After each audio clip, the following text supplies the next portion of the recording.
Great. So thank you, Alinda, for meeting with me. This is fantastic, chatting in the sun at the Ethical Fashion Show, Berlin. So I've just been at your stall, and it looks really lovely. The shoes that you have there, very pretty and very feminine, but yet they're quite robust, and they're also ethical. They're sustainable. Now, just tell me a little bit about your brand. So when did you start? How did it all begin? Well, I'm already for a long time in the shoe business, so I make also other collections. I produce some fashion collections in Italy, etc. And my dream was since a long time to make a collection really ethical with ecological ingredients. And on top, as much vegan as possible. I'm a vegetarian, so for me that was my dream, to make great vegan shoes, but also with a good fitting, with comfortable, and with a good style. So that's how it started, and I started this brand, Pretty&Fair. I started 1.5 years ago, so we are now since 1 year. Yeah, we are young. Not me, but the collection. So we're since 1 year on the market now. And step by step we try to grow and to get also the normal shoe shops to buy these ethical shoes, because they are still in another direction, the normal shops. So you have quite a few campaigns, great campaigns here. Also just really talking about your ethics behind the brand and your sustainable aspect. Do you want to just talk me through some of those campaigns that you've got going? Well, except for, of course, making the collection as ecological as possible, all the ingredients, we do also some small campaigns for our clients and the consumers to buy the shoes. So when they order shoes, they get some extras in the shoebox. We have one campaign, and it's called Be Pretty&Fair, and then bee as in the animal, the bee. And we give the seeds, our biological seeds, we give to the clients, and they can put it in their garden, and it's to save the bees. And it's in the shoebox, is it? And we put it in the shoebox. Excellent, And this year we make a new campaign, and it's with a pencil. When you finish the pencil, you can put the top of it in the ground. And they will grow forget-me-not flowers. Wow, that's so cool. So it's also a double meaning. It's forget-me-not, Pretty&Fair. And you also have special shoe boxes. We have very nice shoe boxes, a nice design. It's from recycled paper with a small rubber handle. And this way you can wear it like a bag, and you don't have to ask for the plastic bags in the shop. So that are all small things. No, but it's very valuable. Like when we print, this kind of campaigns, we put a tree. So you're very much about involving the consumer in your sort of story and your journey. You're not just about selling them great shoes. No, it's all the story around it. It's not only about the shoes. It's about a way of living. And we want to show also that it can also be fun. Because it's fun. So do you actually design the shoes yourself? Are you the designer? And then can you talk me through the production of those shoes? So what kind of materials do you use? What fabrics, and where are they manufactured? Well, the fabrics I source in Portugal, Spain and Italy. As much as ecological as possible. The shoes are manufactured in Portugal in a small family-owned factory. And they got now money from Europe to build an ecological factory. Oh, fantastic. So that's in, I think, 2018 it will be ready. So then also the whole factory will be all ecological. And I produce there the orders per client. It's not a mass production, it's small production per client, because all the clients can choose their own materials on every shoe. So they can say, that model I like that material and that color, and they can build their own collection. So it's for each client, it's unique. And how many units would they need to sort of do that for? Well, normally they need, of course, a size range, like 37 to 42 or whatever. But we don't have minimum, because we want people to get to know the product and try and to work with it, etc. So we don't have minimums. So can one person who wants a shoe come to you to get that designed, or is that too much? One shoe is too much, because there you have some problems with production and sourcing the materials, because on the materials we use most time there is some minimum to buy the material. So, but we have, of course, for consumers, we have the online shop. They can buy, of course, the shoes.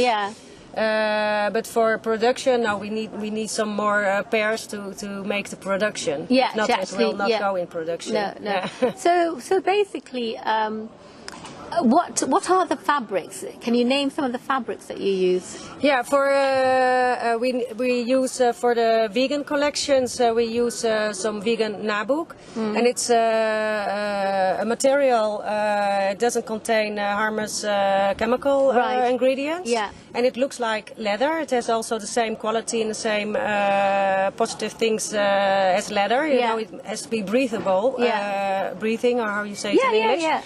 For shoes, it's important. If not, you can't put plastic on your shoes, because then for your feet it's not good. They'll just sweat. And for next summer, we source some nice fabrics. It's made of recycled cloth. So that's a really nice sportive fabric. Our problem a little bit with shoes is that not all the fabrics can be used on shoes. You know, for clothes you need other softer. You know, but on shoes you need more stiffness, more. It's a shoe. So that's sometimes a problem in sourcing the materials. I'm now busy in Italy. They made some leathers from mushrooms. And from banana. And I will get it next week. They send it to me. Banana skin. Banana skin. And they do some mixture. They will send me also the technical sheets. But then we are going to try some prototypes to make shoes out of it. And is that quite expensive to create those fabrics? And that's it's a long process. It's a long process. And the fabrics are very expensive at the end. It's because of the innovation and all the technical aspects. How much would like the most expensive pair of shoes in your range be? Well, we try to be at a commercial good price, you know, for the consumers. So our summer collection is between 100 and 160 in the shop, euros. For winter we go from 130 to 189, something like that. We try to be as much commercial as possible. It's not a price that will keep the people from buying the shoes, you know. But sometimes it's difficult because, for instance, when we use zippers, they are made of recycled PET bottles. But a zipper like that costs 4 times a normal zipper. So you know, all the ingredients you use are more expensive. And we produce in Portugal, and the people there work normal hours, get paid well, you know. That's, for me, it's part of the whole ethical system. You know, so we don't go to China to produce in a cheap way. So that makes the product the price it is. It's not really expensive, but it's not cheap as. No. But it's endurable. You can keep your shoes for a long time. A long time. We use also the soles are all rubber soles. And that's really good material. It's natural material, and it lasts forever, let's say, you know. And these are the kind of shoes, I think when you pay £100 for a pair of shoes, you will look after them as well. You know, if something's wrong, you might take it to a cobbler and get it fixed. Rather than if you buy something that's £25, you throw it away. You throw it away. So in a way, there is an incentive of taking care of it, and also perhaps recycling it. So you might give it to somebody rather than sort of just chuck it away or abandon it, or give it to a charity shop. Of course. So who do you know who your customers are? Do you have a customer profile at the moment? Well, at the moment, we're selling at the moment, of course, in Holland to shops and online. Today we got also some orders from Canada, so because we ship all over the world. But as we just started, it needs some time. But mostly it are women between 30 and 50, a little bit, who wants to be more sustainable and more conscious of what they buy. So already people who are quite aware, and they're looking for a they're brand. really searching for this kind of brands or in clothes or shoes. In the shoe business there are not so many shoes yet. We are the first in Holland, for instance, the first Dutch brand. And but I think it will be a market which is growing. Yeah. I guess, you know, in terms of people who are already looking for ethical products, that's good. But what about reaching people who, you know, aren't actively looking, but they expect you to produce ethically? You know, they expect businesses to be above board and to do things correctly.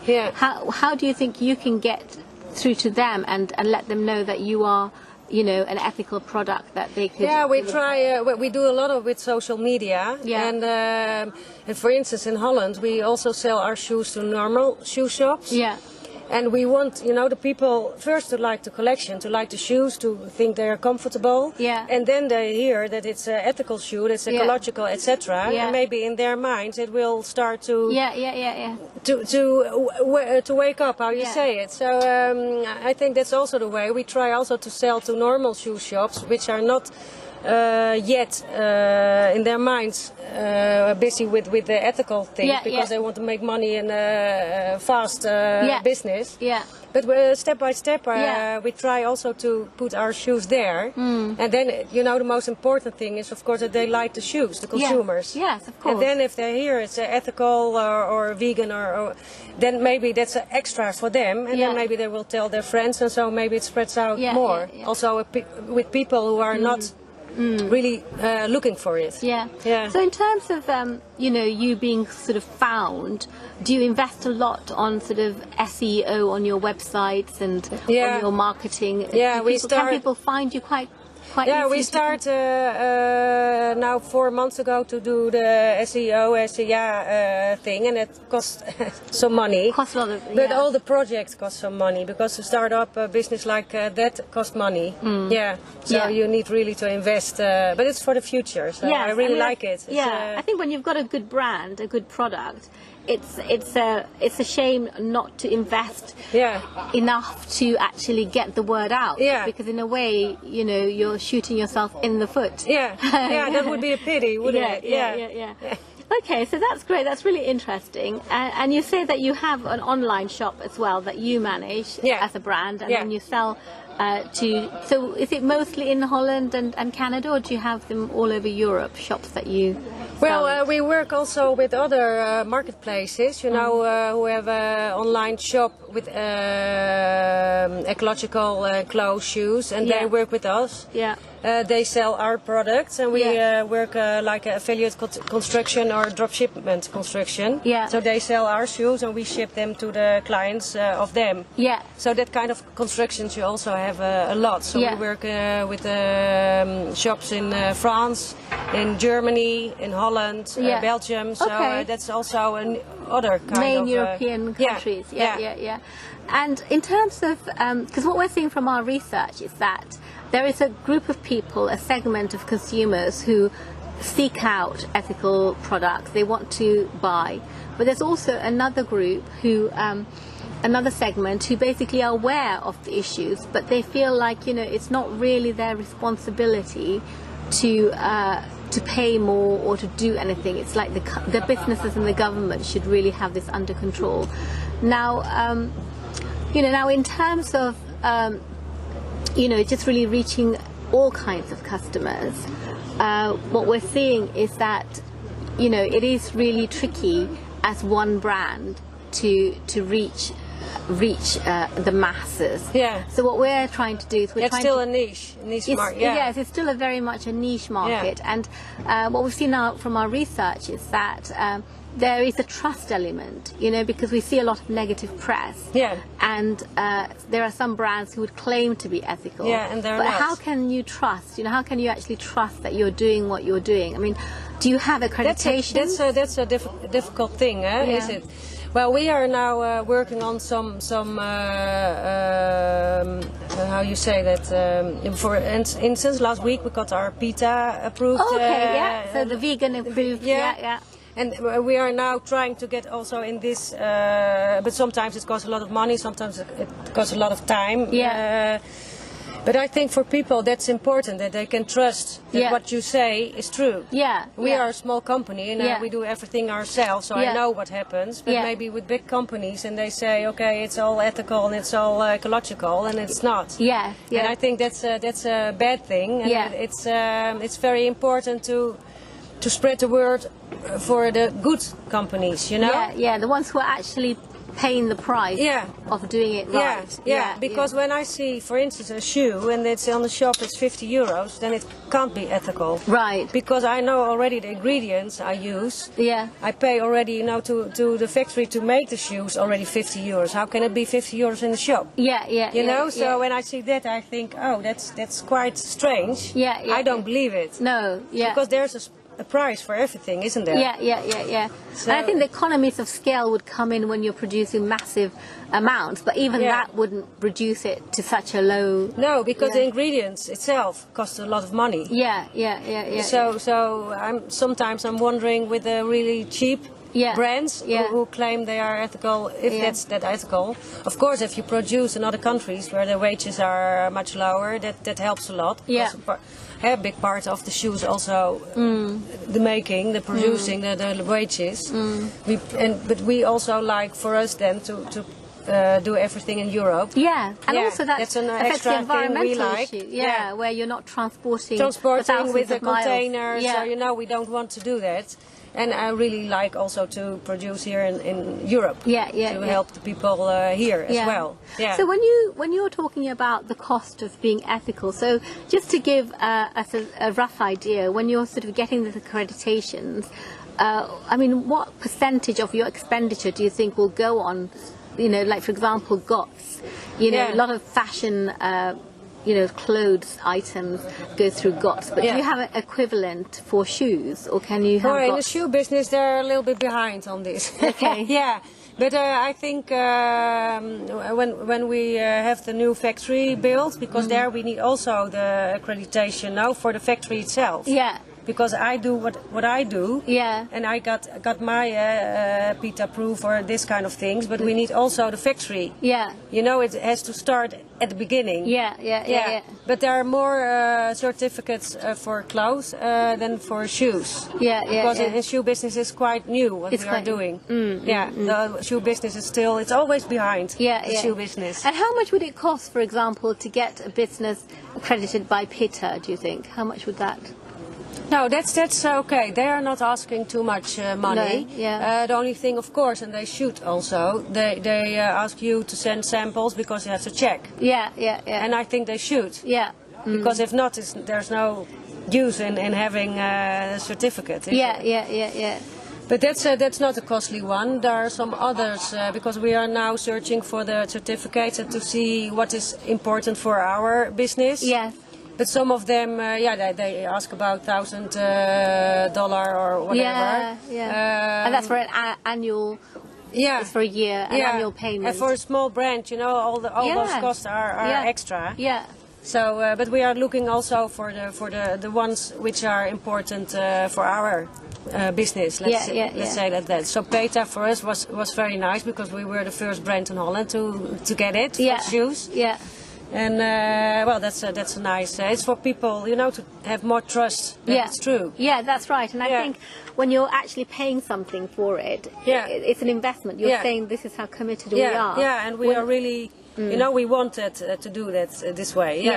But the danger is a little bit if it's too pricey, then it's only for the big companies. And I think especially the small companies are working really ethical because they're on top of it. You know? So it must not cost too much. To not be able to get it as a small company. Or maybe like the big company should subsidize the small company. So for example, that there's a different rate for different size companies, which is very normal practice. That you have a percentage of your turnover or something. That a big company pays a little bit more, like tax. So as I mentioned earlier, that you know we do consumer research, and from our research, we see that awareness of the brands, the names of the brands, awareness of, you know, the issues and how the brands tackle these issues, the trust issues as well, is a massive hindrance for people actually finding ethical products and being sort of loyal customers. You know, people might just buy the one-off, but the idea is to have brand loyalty, and people actually, you know, are going to be using your brand, and repeating sales, and also introducing your brand to other consumers. And so what we're seeing is that awareness is a massive issue, and in the ethical fashion industry, when you actually get involved in it, there is a lot of information, but there's actually too much information for the average consumer. So what we're trying to do is we're trying to set up a marketing strategy which we want to sell to brands, but we want to get at least 100 brands on board, so that the strategy would be kind of carried out by all of these brands simultaneously. Like a platform of all those brands. But it's like a marketing campaign that each brand will take part in, which I think will be more of a united effort that in volume that's going to actually impact the market. I mean, would you be interested in something like this? Because it sounds like you are a brand that wants to actually inform the customers. Because I think that's part of what you're doing. Not only selling the shoes, but inform about more things. And I think the only way to do this is collaboration with other brands. Now together you're stronger. So how, if this kind of a strategy existed, say for example, it's a marketing campaign where you'll be doing it in social media, so you'll receive marketing material and a schedule and access to various platforms that you can sort of speak about your brand and market it to, via. How much do you think you would be willing to pay for something like that? It would, perhaps the campaign would run a month, and you'd get a month long of content, marketing content. So what you'd have to do is just put that on your content on a daily basis on your Facebook, on your Twitter feeds, on YouTube, at the same time as the other brands. So it's kind of coordinated. How would you price that kind of a... It's a difficult question. I know. I like to put them in it. Oh, I have no idea. I have no idea. I think it all depends on how many are on board and how big will be the what the you campaign. reach, the campaign. I have no idea, but we are investing in this kind of things because I think it's important. But with the price, I know price of shoes, and this is quite different. Because is there a price that you have in mind, or? So basically, because we cater for small businesses, our price ranges are syndicated style. So what that means is the project runs because a lot of people are involved. And so the prices range from like £250 to £500. So that's the price we usually charge for our reports, for our data, and for any sort of projects that we want to see if that's kind of the level that I think that's still okay. Because we also for small businesses. That's for still small businesses, and for something that could happen on an annual basis. You know, so it's not something that you just want to do a one-off. No, you know, you have to want repeat it. And then improve it and get more people on board. So it has to be affordable, but at the same time, for it to be affordable, it has to be collaborative.